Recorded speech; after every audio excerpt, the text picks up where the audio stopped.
Welcome to R5 TV news. సూలూరుపేటలోని GNT road వెంట వ్యాపారవేత్తల అక్రమాలు రోజు రోజుకు పెరిగిపోతున్నాయి. NVR హాల్ నుండి హోలీ క్రాస్ వరకు ఉన్న రహదారి ఇరువైపులా షాపు యజమానులు డ్రైనేజీ కాలువలను మూసివేసి షాపులు, కౌంటర్లు రోడ్డు మీద వరకు వస్తువులు పెట్టి వ్యాపారం సాగిస్తున్నారు.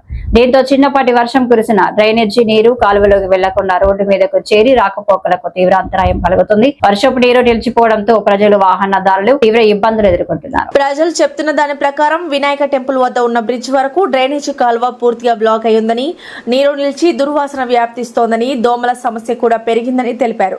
అయినప్పటికీ మున్సిపల్ అధికారులు మాత్రం ఈ సమస్యపై పట్టించుకోకపోవడం ప్రజల్లో ఆగ్రహం రేపుతోంది.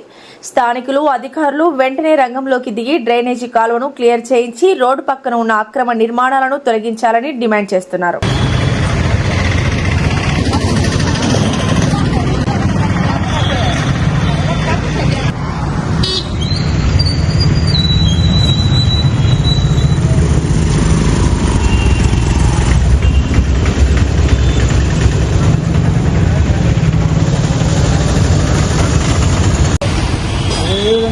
ఆక్రమించేసిన రోడ్డు